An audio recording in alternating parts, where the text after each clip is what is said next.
Hello Digimon players, and welcome to this quick tutorial for the Digimon trading card game. This new trading card game gives you the chance to battle and evolve your favorite Digimon from the popular animated series against another opponent. Each player is required to use a 50 card deck which can consist of Digimon cards, Tamer cards, and option cards. Digimon cards are the main part of the card game, as they will be used to attack your opponent's Digimon, security cards, and eventually your opponent directly to win the game. Every Digimon card has its own power listed on the upper right corner of the card. Usually, a high Digimon power means a strong Digimon card, but Digimon may also have additional effects that can be useful. Digimon cards can also evolve into stronger Digimon cards, with more Digimon power and stronger effects. For example, Greymon has a power of 4000, with its evolved form Metal Greymon having a power of 7000. Tamer cards and option cards are used to aid your Digimon and provide useful effects to help you win.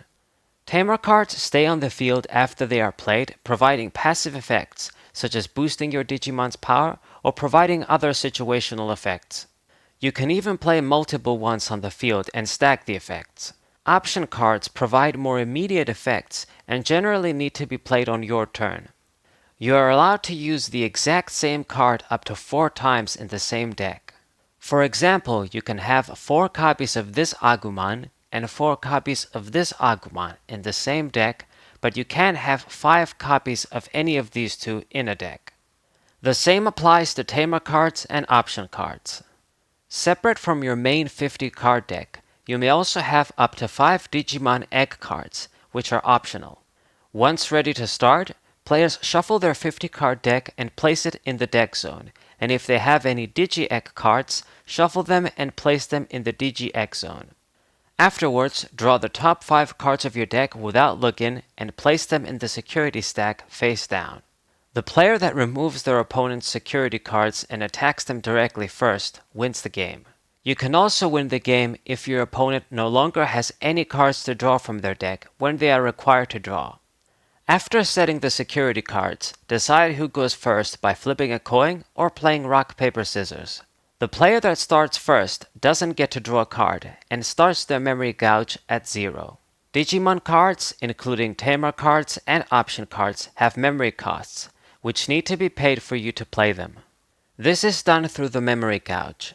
Both players have a max amount of 10 memory on their gauge.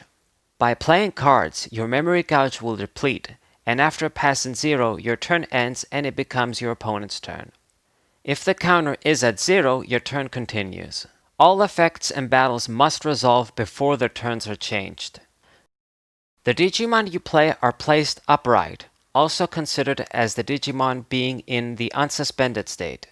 Once the Digimon attacks, blocks, or performs another action, the card is rotated sideways to indicate that it's now suspended. At the start of every turn, all your suspended Digimon become unsuspended, so they can perform actions again. This is known as the unsuspend phase. After you do that, you draw 1 card from your deck, and that concludes the draw phase. This is when we enter the breeding phase. This is where your set of Digi-Egg cards can be utilized if you play them. You can hatch a Digi-Egg by placing the top Digi-Egg card in the breeding area, or move an already raised Digimon from the breeding area into the battle area once it has digivolved into a level 3 Digimon or higher. You cannot hatch a Digi-Egg if there is already another Digimon in the breeding area. If you don't have any Digi-Eggs or simply want to skip the phase completely, next we move into the main phase, which is when you can play Digimon cards, Tamer cards, and option cards, digivolve your Digimon to become stronger, and attack your opponent's suspended Digimon, the security cards, or them directly to win the game. Digivolving a Digimon generally requires less memory than playing it directly on its own, and allows you to draw a card every time you digivolve. When playing option cards, you need to have at least 1 Digimon or Tamer card in the battle area or breeding area that has the same color as the option card.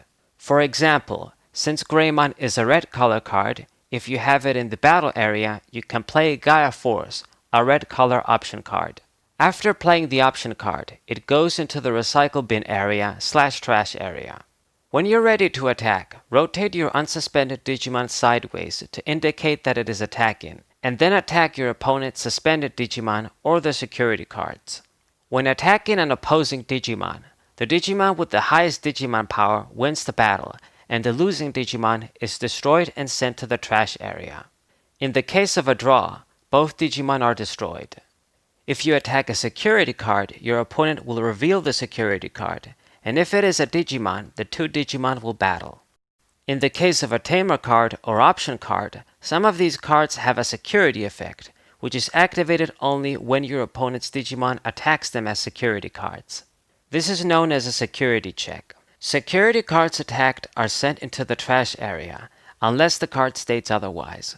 Once you remove all of your opponent's security cards, you can then attack them directly to win the game. This concludes this tutorial on most of the basic rules for the Digimon trading card game. For additional information on Digivolving, blockers, and Digimon effects, check out the rulebook for more details on the official website, and check out the card list for all the wide variety of interesting Digimon cards. Thanks for watching!